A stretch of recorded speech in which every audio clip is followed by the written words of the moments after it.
نحمده ونصلي ونسلم على رسوله الكريم أما بعد فأعوذ بالله من الشيطان الرجيم بسم الله الرحمن الرحيم إن مثل عيسى عند الله كمثل آدم خلقه من تراب ثم قال له كن فيكون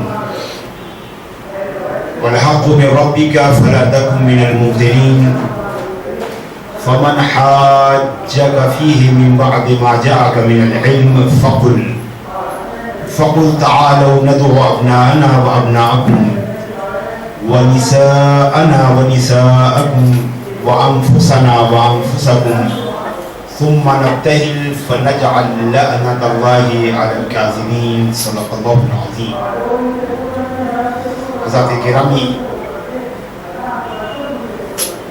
گزشتہ صرف 24 گھنٹے میں ذکر حسین کی یہ چوتھی مجلس ہے جس میں شرکت کی سعادت حاصل کرنا، اور یہی اس ذکر کی خوبی ہے، جتنا اسے روکنے کی کوشش کی جا رہی ہے اتنا ہی یہ پھیلتا جاتا ہے،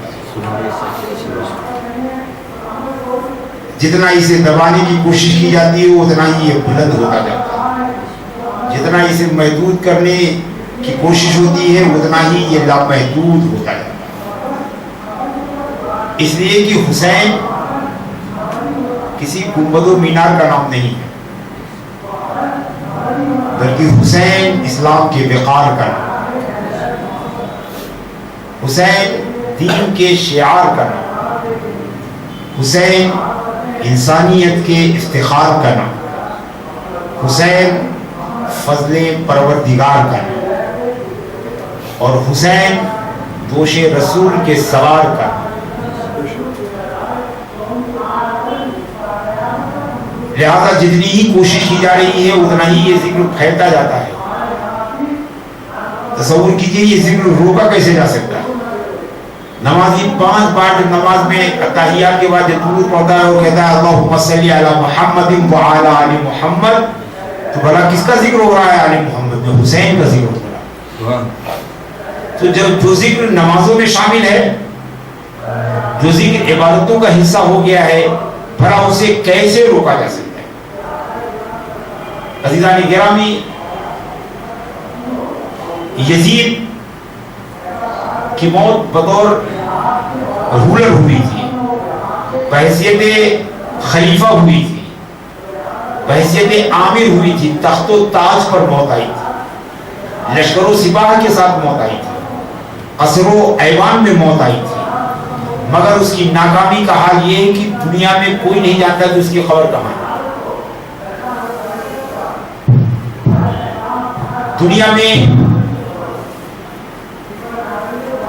دنیا میں کسی کو خبر نہیں کہ اسے کہاں دفنایا گیا، تو جسے تخت پر موت آئی اس کی قبر کا نشان نہیں ملتا ہے۔ اور امام حسین رضی اللہ تعالیٰ عنہ کی کامیابی کا یہ عالم ہے کہ اگرچہ پیاسے شہید کیے گئے، اگرچہ خنجر کے نیچے انہیں موت آئی، مگر دنیا میں 3 ملک یہ دعویٰ کرتے ہیں کہ حسین کی مزار یہاں ہے، دوسرا کہتا ہے حسین کی مزار یہاں ہے، تیسرا کہتا ہے حسین کی قبر یہاں ہے۔ کامیابی یہ ہے، یزید کی ناکامی یہ ہے کہ اس کی ایک قبر بھی معلوم نہیں ہے، اور حسین کی کامیابی کی انتہا ہے کہ ان کی قبر کے لیے 3 دعوے دار ہیں۔ کربلا والے کہتے ہیں حسین یہاں دفن ہے، شام والے کہتے ہیں نہیں حسین کا سر یہاں دفن ہے، مصر والے کہتے ہیں نہیں حسین کا سر قاہرہ میں ہے۔ تو جسے تخت و تاج کے ساتھ موت آئی اس کا نام و نشان نہیں ہے، اور جسے تپتے ہوئے صحرا پر خنجر کے نیچے جسے شہید کیا گیا اس کی عظمت کے مینارے آسمانوں سے باتیں کر رہے ہیں، اس کی عظمت کے پرچم آسمانوں میں جو ہے پھیلا رہے ہیں۔ تو حضرات گرامی، دراصل یہ بنیاد اس کی یہ ہے کہ جو اسلام سے محبت کرتا ہے، جو اللہ سے محبت کرتا ہے، جو اللہ کے رسول سے محبت کرتا ہے، اس کا دل حسین کی محبت سے خالی نہیں ہو سکتا، خالی نہیں ہو سکتا ہے۔ لہذا یہ ذکر کی محفلیں، یہ حسین کا چرچا، یہ حسین کی بات، یہ حسین کی یاد میں منائے جانے والی جلسے، یہ سب اللہ اور رسول کی محبت کا ثمرہ ہے، اللہ اور رسول اور اہل بیت اطہار کی محبت کا ثمرہ ہے۔ عزیزان گرامی، تفسیروں میں آیا ہے کہ ایک بار انصار صحابہ میں سے کچھ صحابی اکٹھا ہوئے اور انہوں نے کہا یا رسول اللہ،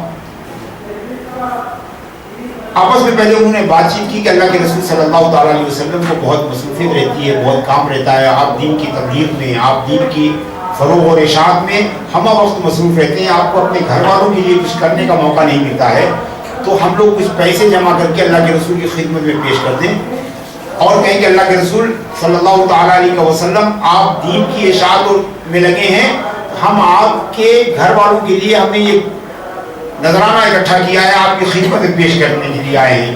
چنانچہ انصار صاحب بھی اپنے کلیکشن کو لے کے، اپنے نذرانوں کو لے کے حضور کی بارگاہ میں آئے، اور جب انہوں نے اپنی عرضداشت حضور کی بارگاہ میں پیش کی تو اللہ تبارک و تعالیٰ نے جبریل علیہ السلام کے ذریعے قرآن کی آیت نازل فرمائی، بسم اللہ الرحمن الرحیم، قل لا اسألکم علیہ اجرا الا المودۃ فی القربى۔ اے رسول کہہ دیجیے ان لوگوں سے کہ جو تبلیغ میں کر رہا ہوں، قل لا، کہہ دیجیے لا اسألکم، نہیں میں نہیں مانگتا ہوں، علیہ اجرا، تبلیغ دین پر کوئی اجر نہیں مانگتا ہوں، قرآن میں نے دیا، میں نے اسلام دیا، میں نے اللہ کی پہچان دی، میں نے اللہ کا تعارف کرایا، میں نے تمہیں جنت دوزخ کے بارے میں بتایا، میں نے تمہیں زندگی کا طریقہ سکھایا، میں نے تمہیں بندگی کا انداز بتایا، میں نے تمہیں اللہ کی پہچان کرائی، لا اسألکم علیہ اجرا، اس پر میں کوئی اجر نہیں مانگ رہا ہوں، کوئی بدلہ نہیں مانگ رہا ہوں، کوئی معاوضہ نہیں طلب کر رہا ہوں، الا المودۃ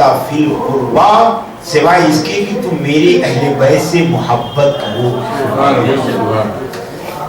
تو یہ جو لے کے آئے ہو، ارے یہ قرآن کے بدلے میں ہو سکتا ہے؟ ارے دنیا کی ساری دولت بھی اگر اکٹھا کر دی جائے تو قرآن کی آیت کے برابر نہیں ہے، ایک شریعت کے ایک مسئلے اور ایک حکم کے برابر نہیں ہے۔ تو یہ سب مجھے نہیں چاہیے، مگر ایک چیز چاہیے، کیا ہے؟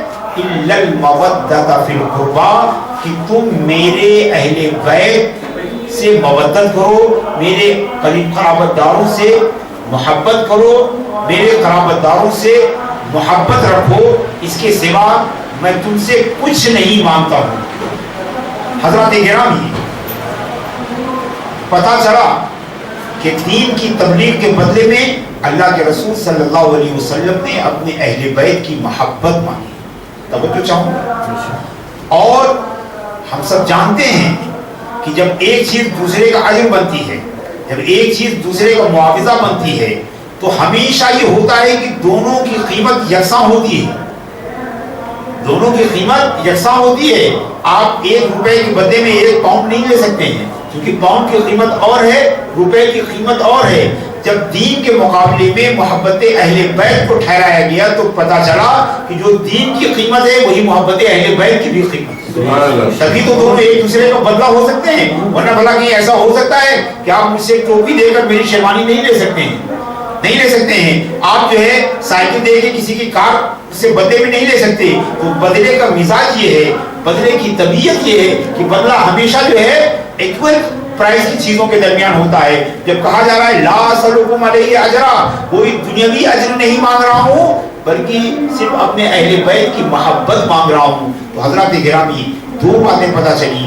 پہلی بات تو یہ کہ اہل بیت کی محبت یہ دین ہی کے برابر قیمت میں ہے، اور دوسری بات یہ کہ دین کے برابر کوئی چیز دنیا کی نہیں ہو سکتی، کوئی چیز دین کی دنیا کے برابر نہیں ہو سکتی۔ تو پتہ چلا کہ اہل بیت کی محبت بھی دین ہی ہے، اس لیے کہ دین کے مقابلے میں جو چیز مانگی جا رہی ہے، رسول کی محبت کا کوئی دعویٰ اہل بیت کی محبت کے بغیر قبول نہیں ہوگا۔ حدیث رسول ہے، من احبنی فقط احب اللہ، جس نے مجھ سے محبت کی اس نے اللہ سے محبت کی، ومن احب اہل بیتی فقط احبنی، اور جس نے میرے اہل بیت سے محبت کی اس نے مجھ سے محبت کی۔ ایک تیسری حدیث ہے، اللہ کے رسول نے فرمایا کہ تم میں سے کوئی مومن نہیں ہو سکتا جب تک کہ مجھ سے محبت نہ کرے۔ یہ وہ معروف حدیث نہیں ہے جو آپ علماء سے سنتے ہیں، یہ غیر مشہور حدیث ہے۔ اللہ کے رسول فرماتے ہیں کہ لا یؤمن احدکم حتی احبنی، تم میں سے کوئی مومن نہیں ہو سکتا جب تک کہ مجھ سے محبت نہ کرے، ولا یحبنی حتی یحب اہل بیتی، اور اس وقت تک مجھ سے محبت نہیں کر سکتا جب تک میرے اہل بیت سے محبت۔ ترمذی شریف جو سیاہ ستہ کی ایک کتاب ہے، اللہ کے رسول صلی اللہ تعالیٰ علیہ وسلم فرماتے ہیں کہ خرج النبی صلی اللہ علیہ وسلم وبیدہ ید امام الحسن، اللہ کے رسول صلی اللہ علیہ وسلم نکلے کہ ان کے ہاتھ میں امام حسن کا ہاتھ تھا اور امام حسین کا ہاتھ تھا، اور اس کے بعد آپ نے فرمایا کہ من احبنی، جس نے مجھ سے محبت کیا، وَأَحَبَّهُمَا، اور جس نے ان دونوں سے محبت کیا، وَأَحَبَّ أَبَاهُمَا، اور جس نے ان دونوں کے باپ یعنی سیدنا علی مرتضیٰ سے محبت کی، وَأُمَّهُمَا، اور جس نے ان دونوں کی ماں سیدہ فاطمہ الزہرا سے محبت کی، كَانَ مَعِي فِي دَرَجَتِي يَوْمَ الْقِيَامَةِ، قیامت کے دن وہ میرے ساتھ میرے درجے میں ہوگا، میرے درجے میں ہوگا۔ ایک دوسری حدیث ہے کہ من احبنی من احبہما واحبنی واحب هذا الراقد، یعنی حضرت علی اس وقت سو رہے تھے، فرمایا کہ جو ان دونوں سے محبت کرتا ہے، جو مجھ سے محبت کرتا ہے، حسن اور حسین سے محبت کرتا ہے، اور اس سونے والے یعنی مولا کائنات علی مرتضیٰ سے محبت کرتا ہے، اس کے بارے میں نبی کریم صلی اللہ علیہ وسلم نے فرمایا کہ میں قیامت کے دن اس کی شفاعت کرنے والا ہوں۔ حضرات گرامی، محبت کی بے شمار حدیثیں ہیں، اس کے لیے دفتر کے دفتر ناکافی ہوں گے۔ نبی کریم صلی اللہ تعالیٰ علیہ وسلم نے فرمایا لِكُلِّ شَيْءٍ أَسَاسٌ، ہر چیز کے لیے ایک بنیاد ہے۔ ہم سب جانتے ہیں دنیا کی ہر چیز کے لیے ایک بنیاد ہوتی ہے، چاہے کوئی فکری نظام ہو، چاہے کوئی میٹیریلسٹک چیز ہو، ہر ایک کے لیے ایک بنیاد ہوتی ہے، ایک بیس ہوتا ہے۔ فرمایا لِكُلِّ شَيْءٍ أَسَاسٌ وَأَسَاسُ الْإِسْلَامِ حبی و حب اہل بیتی، ہر چیز کی ایک بنیاد ہے، اور اسلام کی بنیاد میری اور میرے اہل بیت کی محبت ہے۔ عزیزان گرامی، قرآن میں محبت کا مطالبہ کیا جا رہا ہے، اسے دین کا بدلہ قرار دیا جا رہا ہے، اسے تبلیغ و رسالت کا اجر قرار دیا جا رہا ہے۔ اتنی ساری احادیث میں جو جنہیں بخاری نے، مسلم نے، ترمذی نے، ابن ماجہ نے، مسند احمد نے، حاکم نے اپنی مستدرک میں محبت اہل بیت پر روایت کی ہیں، اتنی ساری حدیثوں کی روایت کی ہے، آخر یہ محبت کیوں ضروری قرار دی جا رہی ہے؟ یہ محبت کیوں ضروری قرار دی جا رہی ہے؟ اے اللہ کے رسول، آپ کے دوسرے انبیاء بھائیوں نے تو اجر نہیں مانگا، حضرت نوح فرماتے ہیں ان اجری الا علی اللہ رب العالمین، اے لوگوں میں تم سے اجر نہیں مانگتا ہوں، میرا اجر جو ہے اللہ کے اوپر ہے۔ تمام انبیاء کرام کہتے ہیں کوئی اجر نہیں مانگتے۔ اے اللہ کے رسول، آپ نے بھی دنیاوی اجر سے انکار کر دیا، مگر اپنے اہل بیت کی، اپنے بچوں کی محبت مانگی، آخر آپ نے کسی نہ کسی صورت میں اجر کو ایکسپٹ کیا۔ اے اللہ کے رسول، آپ نے دوسرے انبیاء کی طرح کیوں نہیں کیا جنہوں نے اپنا کوئی بھی اجر نہیں مانگا، نہ کسی بھی قسم کا اجر نہیں مانگا؟ تو عزیزان گرامی، جواب ملے گا کہ میں نے جن کی محبت کو اجر رسالت کے بدلے میں مانگا ہے وہ تمہارے فائدے ہی کے لیے ہے، تمہاری بھلائی کے لیے ہے۔ ارے تم اگر حسنین کریمین سے محبت کرو گے تو ان کی شان و عظمت میں اضافہ نہیں ہوگا، البتہ تمہارا کام ضرور چل جائے گا، دنیا میں بھی اور آخرت میں بھی۔ اسی لیے اللہ کے رسول فرماتے ہیں، حدیث سماعت فرمائیے کہ ان حب اہل بیتی نافع فی سبعۃ مواضع احوالہن عظیمہ، میرے اہل بیت کی محبت 7 جگہوں میں کام آتی ہے، 7 جگہوں میں کام آتی ہے جن کی پریشانی بہت بڑی ہے، 7 ایسے مقام پر کام آتی ہے جن کی مصیبت بہت عظیم ہے۔ فرمایا ان الموت، موت کے وقت اہل بیت کی محبت کام آتی ہے، وفی القبر، قبر میں اہل بیت کی محبت کام آتی ہے، وعند الحشر، قبر سے اٹھتے وقت اہل بیت کی محبت کام آتی ہے، وعند الحساب، حساب کے وقت اہل بیت کی محبت کام آتی ہے، وعند المیزان، میزان کے پاس اہل بیت کی محبت کام آتی ہے، وعلی الصراط، اور صراط پر اہل بیت کی محبت کام آتی ہے۔ تو عزیزان گرامی، اگر ہم سے اہل بیت کی محبت مانگی گئی ہے تو یہ ہماری اپنی بھلائی کے لیے مانگی گئی ہے، ہماری اپنی بہتری کے لیے مانگی گئی ہے، اس لیے کہ اہل بیت کی محبت کے بغیر ہم دین سے محبت نہیں کر سکتے۔ جب ہم ان سے قریب ہوں گے تو گویا دین سے قریب ہوں گے، قرآن سے قریب ہوں گے، اسلام سے قریب ہوں گے، اس لیے کہ اللہ کے رسول صلی اللہ تعالیٰ علیہ وسلم نے فرمایا ہے اور بڑے اہتمام کے ساتھ فرمایا ہے۔ عجیب و غریب بات ہے، جو ہمیشہ حدیث کی بات کرتے ہیں، بلا شبہ اللہ کے رسول صلی اللہ علیہ وسلم کا کلام جو ہے وہ ہماری سر آنکھوں پر، وہی ہمارے لیے جو ہے قرآن کے بعد سب سے بڑا جو ہے دین کا سورس ہے، مگر جو یہ سلیکٹیو پالیسی ہے کہ حدیث کے نام پر کچھ حدیثوں کو تو ہم پسند کریں اور کچھ حدیثوں کو نظر انداز کر دیں، اپنے مطلب کی حدیثوں کو لے لیں اور اپنے مطلب کی نہ ہو انہیں چھوڑ دیں، یہ صحیح طریقہ جو ہے حدیث پر عمل کرنے کا نہیں ہے. میں آپ کو حدیث سنا رہا ہوں، امام مسلم رحمت اللہ تعالیٰ علیہ اپنی صحیح میں نقل کرتے ہیں. جو حدیث کی بات کرتے ہیں کبھی یہ حدیث ان کی زبان پر نہیں آتی. جو حدیث پر عمل کرنے کا دعویٰ کرتے ہیں کبھی بھی یہ حدیث ان کے ذکر اور فکر کا حصہ نہیں ہوتی ہے. کہاں فرما رہے ہیں؟ حجۃ الوداع میں فرما رہے ہیں. اور آپ سب جانتے ہیں کہ حجۃ الوداع میں جو بات بھی کہی جا رہی ہے بڑی امپورٹنٹ بات ہوتی ہے، کیونکہ یہ دین کی تکمیل ہو رہی ہے، دین کو مکمل کیا جا رہا ہے. آخری قرآن کی آخری آیت بھی نازل ہو رہی ہے، الیوم اکملت لکم دینکم واتممت علیکم نعمتی کا فرمان بھی آ رہا ہے. وہیں حجۃ الوداع میں آ رہا ہے. حجۃ الوداع میں ہی اللہ کے رسول صلی اللہ تعالی علیہ وسلم قیامت تک کے لیے ہیومن چارٹر بھی بنا کر جو ہے وہ لوگوں کو دے رہے ہیں. تو گویا یہ آخری حج ہے، یہ پہلا حج بھی ہے، یہ آخری حج بھی ہے. اور اللہ کے رسول جانتے ہیں، بلکہ آپ نے خود حجۃ الوداع کے خطبے میں فرمایا کہ اگلے سال ہم تم سے یہاں ملنے والے نہیں ہیں، یعنی یہ ہمارا آخری حج ہے. لہذا جتنی دین کی ضروری باتیں ہیں سب بتائی جا رہی ہیں. اب اس کنٹیکس میں آپ اس حدیث کو سنیے. اللہ کے رسول اپنے ناقہ مبارکہ قصوہ جسے جانتے ہیں، جس ناقے پر آپ نے حج کیا، جس میں آپ نے مدینے سے مکے کا سفر کیا، جس میں آپ نے مکے سے مینا، مینا سے عرفات، عرفات سے مزدلفہ، مزدلفہ سے عرفات، عرفات سے مکے کا سفر کیا، اسی ناقہ مبارکہ، اسی اونٹنی پر کھڑے ہو کر آپ نے فرمایا یا ایھا الناس انی تارک فیکم الثقلین کتاب اللہ و عترتی. اے لوگوں، میں تمہارے درمیان دو بھاری چیزیں چھوڑے جا رہا ہوں، اللہ کی کتاب اور اپنی اہل بیت. عزیزان گرامی، یہ بے حد امام مسلم رحمۃ اللہ تعالی علیہ، امام ترمذی، امام ابن حاکم اور بے شمار کتب احادیث میں یہ حدیث مروی ہے.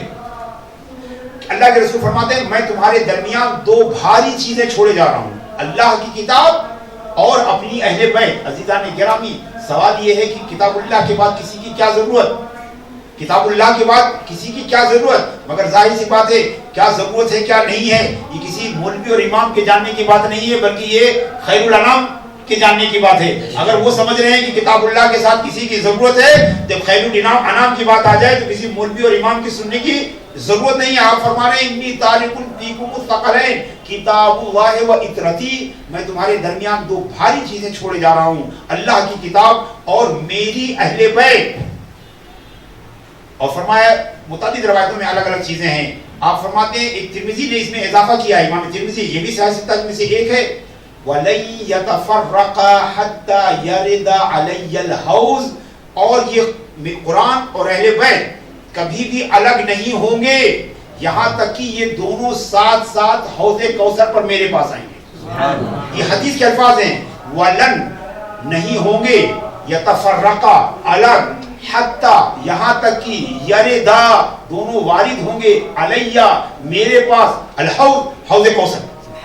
لٹرل ٹرانسلیشن ہے، اس میں کسی قسم کی تبدیلی یا تغییر کا کوئی مسئلہ نہیں ہے. تو عزیزان گرامی، یہ حدیث پاک اہل بیت اطہار کی شان کی ایک بڑی دستاویز ہے، اہل بیت اطہار کی عظمت و مقام کی ایک بڑا ڈاکومنٹ ہے کہ اللہ کے رسول صلی اللہ تعالی علیہ وسلم قرآن کے ساتھ ساتھ اہل بیت کو بھی امت کے لیے ضروری قرار دے رہے ہیں. اور یہیں سے پتہ چلا کہ اب اگر کوئی صحیح راستے پر ہے تو اس کے ساتھ وہ قرآن اور اہل بیت دونوں کا ساتھ ضروری ہے، کیونکہ اللہ کے رسول نے فرمایا اب ایسا کوئی نہیں کہہ سکتا کہ ہم قرآن ہمارے لیے کافی ہے، اس لیے قرآن تو اہل بیت سے الگ ہی نہیں ہوگا. جو یہ سمجھ رہا ہے کہ ہم اکیلے قرآن ہمارے ساتھ ہے وہ دھوکے میں ہے، اس لیے کہ اللہ کے رسول نے کہا کہ قرآن اور اہل بیت الگ نہیں ہوں گے. تو اگر آپ سے اہل بیت الگ ہے تو سمجھیے قرآن بھی آپ سے الگ ہے، اور اگر قرآن آپ سے الگ ہے تو سمجھیے اہل بیت الگ ہے. اس لیے کہ معاملہ آپ کی چوائس پر نہیں ہے، آپ کے اختیار پر نہیں ہے. رسول مختار فرما رہے ہیں کہ لن یتفرقا، دونوں الگ نہیں. اگر کوئی یہ دعویٰ کر رہا ہے کہ ہمارے ساتھ قرآن ہے کافی ہے، اس کا مطلب اس کے ساتھ نہ اہل بیت ہے نہ قرآن ہے، اس لیے کہ دونوں الگ کیسے ہو سکتے ہیں.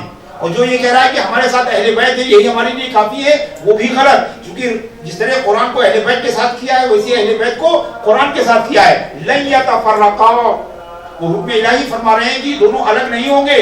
لہذا جو قرآن کی ہمنوائی کی بات کرتے ہیں ان کے پاس قرآن نہیں ہے، اور جو اہل بیت کے ساتھ ہونے کی بات کرتے ہیں ان کے ساتھ اہل بیت نہیں ہے. یہ دونوں ہوں گے تو اس کے پاس ہوں گے ساتھ ہی ساتھ، جس کے پاس ہوں گے ساتھ ہی ساتھ ہوں گے، جس کے پاس ہوں گے ساتھ ہی ساتھ ہوں گے. جو دونوں کو قبول کرنے کے لیے، جو اہل بیت کو قبول کرنے کے لیے تیار ہے قرآن اس کے ساتھ ہوگا، جو قرآن کو قبول کرنے کے لیے تیار ہے اہل بیت اس کے ساتھ ہوں گے. ایسا نہیں ہو سکتا کہ آپ دونوں میں سے ایک چوائس کر لیجیے، جیسے کہ لوگوں نے کر رکھا ہے. کسی نے اہل بیت کو چن لیا ہے، کسی نے قرآن کو چن لیا ہے، مگر وہ دونوں دھوکے میں ہیں۔ جب قرآن و اہل بیت کو ساتھ کر دیا ہے تو یا تو دونوں ساتھ ہوں گے یا تو کوئی بھی نہیں ہوں گے، یا تو جس کے پاس ہوں گے دونوں ہوں گے اور نہیں ہوں گے تو ایک بھی نہیں ہوگا۔ اور عزیزان گرامی، مگر پھر بھی سوال اپنی جگہ باقی ہے کہ آخر قرآن کے ساتھ ضرورت کیا ہے؟ تو عزیزان گرامی، علماء کرام فرماتے ہیں کہ اہل بیت کو اس لیے ضروری ہے کہ جو حقیقت میں اللہ و محبت سے رسول سے محبت کرتا ہے وہ اہل بیت سے ضرور محبت کرے۔ عربی کی ایک مسئلہ بڑی پیاری مسئلہ ہے، من اجل عین الف عین تکرم، ایک آنکھ کی وجہ سے 1000 آنکھوں کی عزت کی جاتی ہے، ایک آنکھ کی وجہ سے 1000 آنکھوں کی عزت کی جاتی ہے۔ تو جو اللہ اور اللہ کے رسول سے محبت کرتا ہے وہ اہل بیت سے ضرور محبت کرے گا، جو اہل بیت سے محبت کرے گا وہ اہل بیت کے قریب ہوگا، اور قرآن کو اہل بیت کے ساتھ کیا ہے تو جو اہل بیت کے قریب ہوگا قرآن سے قریب ہو جائے گا۔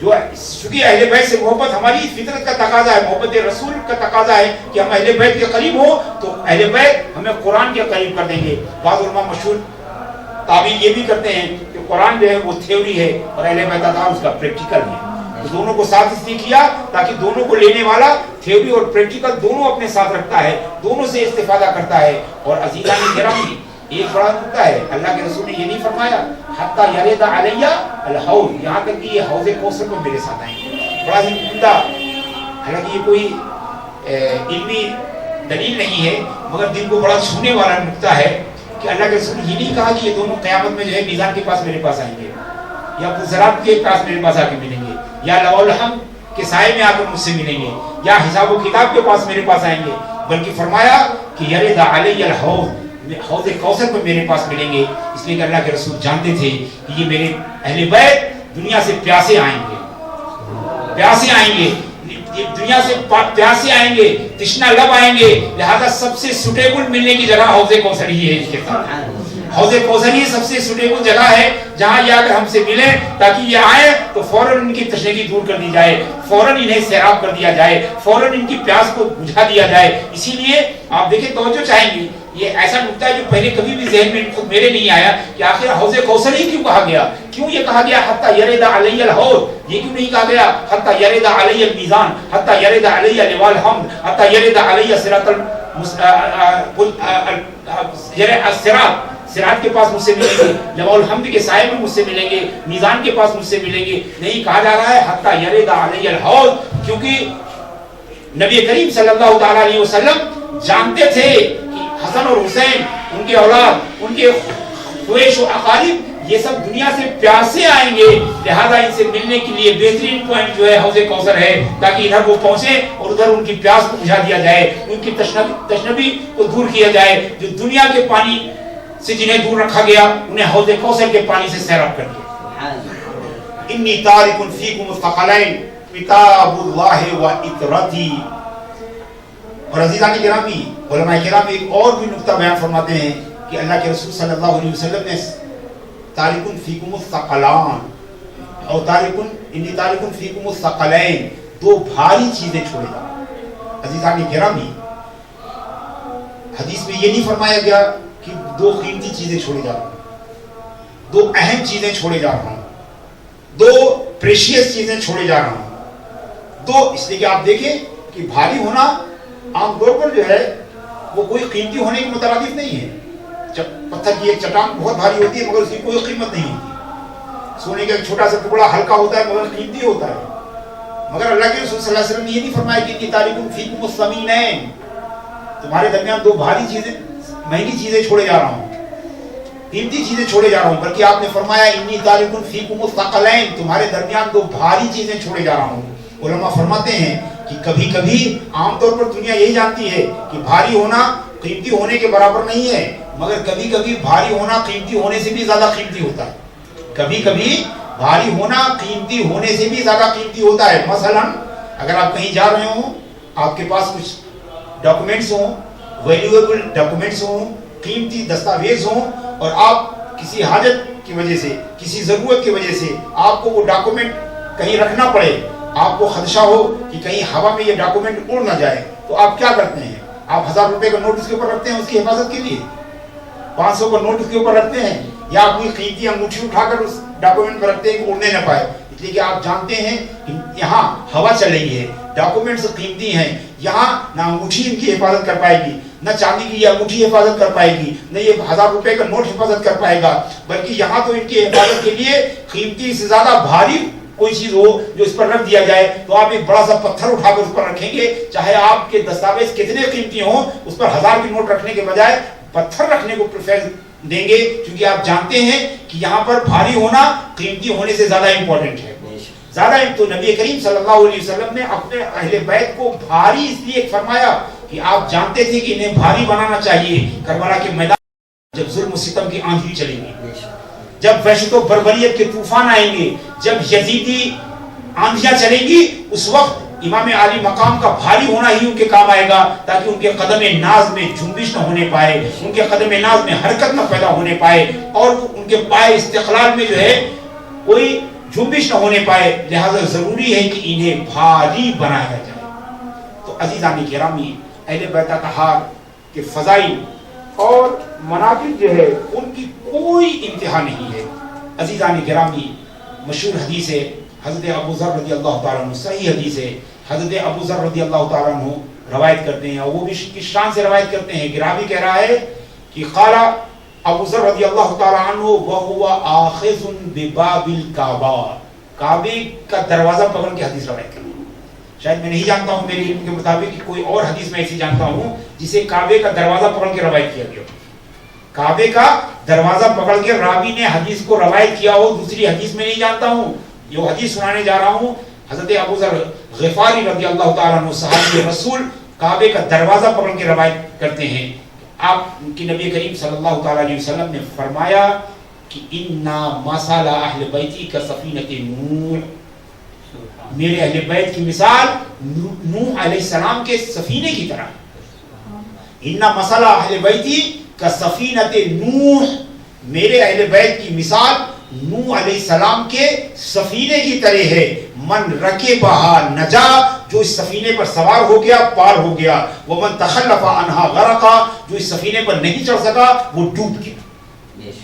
صحیح حدیث عزیزان گرامی، پتہ چلا کہ ہم اہل بیت اطہار کی جو دامن سے وابستہ ہیں اس کی خاص وجہ ہے۔ ہم جانتے ہیں کہ یہی وہ سفینہ ہے جو آخرت میں ہمیں مصیبتوں کے سمندر سے پار اتار سکے گا۔ تو نبی کریم فرماتے ہیں کہ اب توجہ چاہوں گا، پھر سے ایک بار میں آپ کو ترجمہ کرتا ہوں۔ اللہ کے رسول نے فرمایا اِنَّا مَثَلَ أَهْلِ بَيْتِي، میرے اہل بیت کی مثال کا سفینۃ نوح، حضرت نوح علیہ السلام کے سفینے کی طرح۔ عزیزان گرامی، یہ نہیں کہا گیا کہ اِنَّا مَثَلَ أَهْلِ بَيْتِي كَصَفِينَةٍ، میرے اہل بیت کی مثال ایک کشتی کی طرح ہے، بلکہ کیا کہا؟ حضرت نوح کی کشتی کی طرح، حضرت نوح کی کشتی کی طرح ہے۔ اس لیے کہ ہر نوح کی کشتی ہر کشتی کی طرح نہیں ہے۔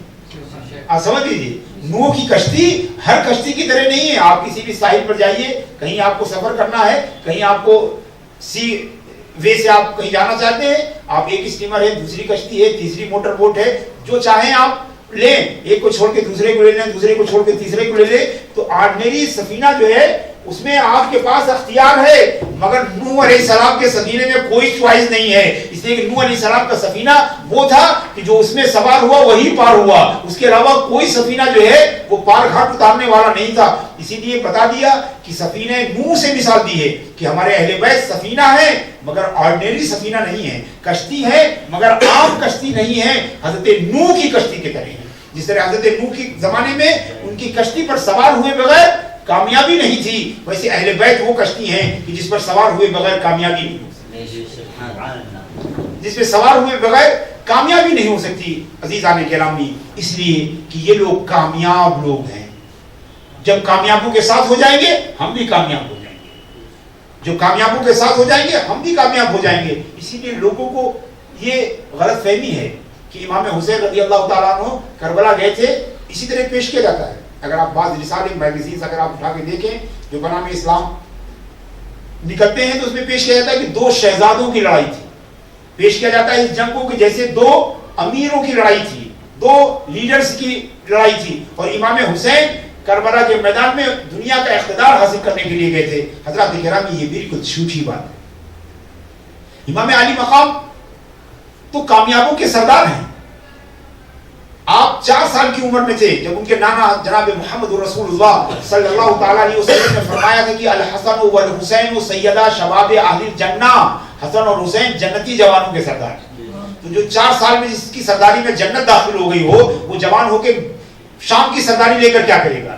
جو جس کی سرداری بچپن میں، جس کی سرداری میں، جس کی عمارت میں، جس کی حکومت میں، جس کی اقتدار میں جنت شامل ہو گئی ہو، وہ جوان اور بوڑھا ہونے کے بعد یہ دنیا کے حقیر اور معمولی اور ٹیمپریری حکومت لے کر کیا کرے گا؟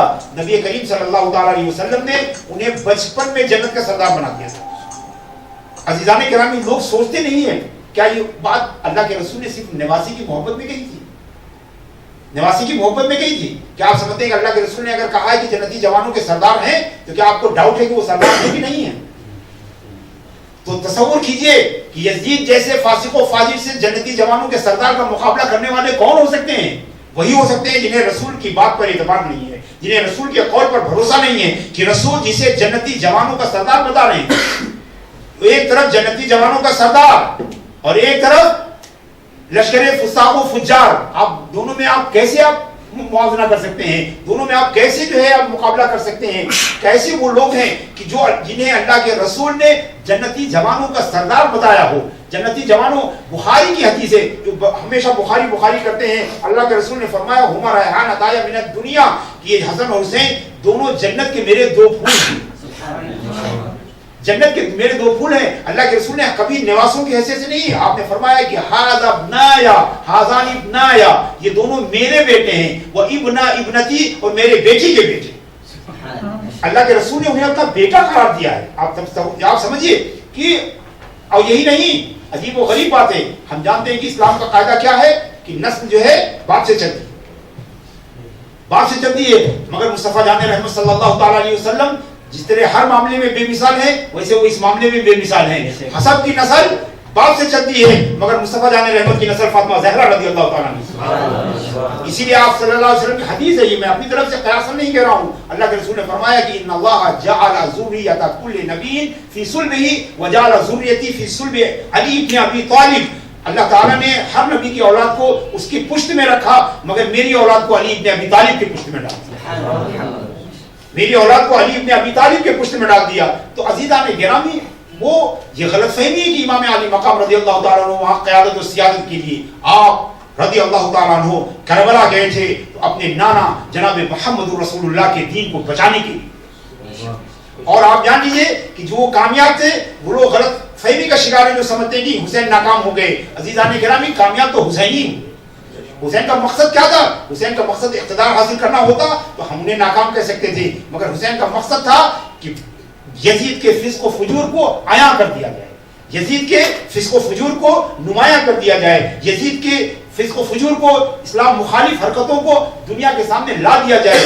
امام حسین کا مقصد تھا کہ وہ دنیا کو بتا دے کہ یزید امیر المومنین نہیں ہے، یزید خلیفۃ المسلمین نہیں ہے. آپ بتائیے دنیا میں کون ایک چند شرزمہ کو چھوڑ کر، جو ایک خاص ملک کے ایجنٹ ہیں، ان کو چھوڑ کر دنیا میں کون یزید کو امیر المومنین مانتا ہے؟ کوئی نہیں مانتا. تو جو امام حسین کا مقصد تھا وہ پورا ہو گیا. آخر آپ خلفائے راشدین کا جب نام لیتے ہیں یزید کا نام اس میں آتا ہے، خلافت علی منہاج النبوت کی بات ہوتی تو یزید کا نام آتا ہے. عزیزان گرامی، حتیٰ کہ آپ چھوڑیے، دلچسپ حقیقت عربی زبان میں اگر آپ دیکھیے تو یزید سے پہلے جو سب سے پاپولر نام تھا وہ یزید تھا. عرب میں ہم جب جاہلی شاعری کو پڑھتے ہیں، جاہلی لٹریچر کو پڑھتے ہیں تو یہ ہر گھر میں 2-4 یزید ملتے ہیں. مگر ناکامی کی انتہا یہ ہے کہ خود جو لوگ ان کا دم بھرتے ہیں وہ بھی اپنے بچوں کا نام یزید رکھنے کی ہمت نہیں کرتے.